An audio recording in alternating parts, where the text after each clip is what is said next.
Boy, looks like Russia really wants to invade Ukraine. You know, Vladimir Putin. I remember back in the days, ladies and gentlemen, when Russia was an ultimate powerhouse over 35, 40 years ago, back in the 80s, like that, when Russia started falling apart, Reagan and destroyed, Russia, and they just went fell hard time. It used to be called USSR. Now it's just called Russia, like that.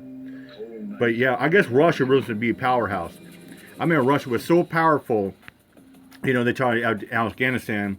So yeah, here we go. And I think Russia wants to do the same thing what they did 40 fucking years ago. Check this out. Has complained the U.S. and West have lied to Russia and have forced him to take action. You promised us in the 1990s that NATO would not move an inch to the east, he said just weeks ago. You cheated us shamelessly.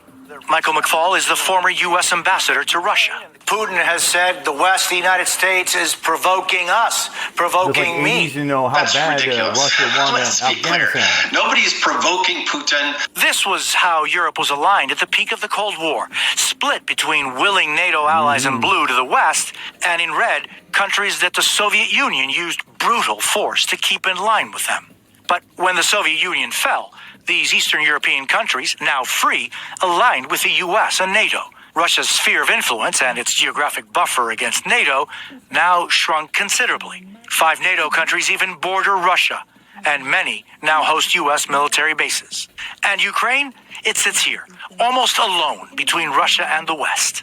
Too many people are believing that this is somehow about NATO expansion when it's really about an unprovoked military invasion should Putin decide to go in. Many are wondering why Ukraine and why now? Well, why now? I think because President Putin has been obsessed with bringing Ukraine back into subjugation to Russia. Putin believes that the Slavic nation, of which he considers Russians and Ukrainians to be part of a single nation, was unfairly and incorrectly broken up during the collapse of the Soviet Union, 1991. Yep. A full-scale invasion would likely be the biggest conflict in Europe since World War II.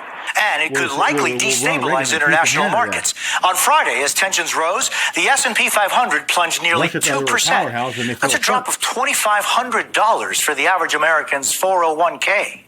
And with Russia, a huge provider of oil to the world, gas prices are likely to go higher.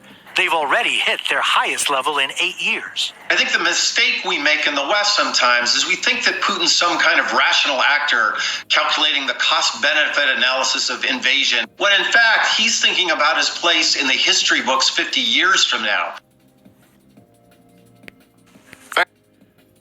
Here's what I think, ladies and gentlemen.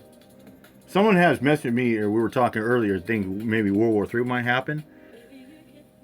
If Putin goes to the plan, I can see a possible World War III going on. I mean, attacking, because America's already talked about, and Biden's talked about, if Russia and Putin's going to attack Ukraine, that the United States and the military and the people over there are going to help out Ukraine. And I wouldn't be surprised if UK is going to, help out Ukraine and want to, destroy Russia and Vladimir Putin. Think about that. Anyways, I'm out here, Mike Job. Peace out.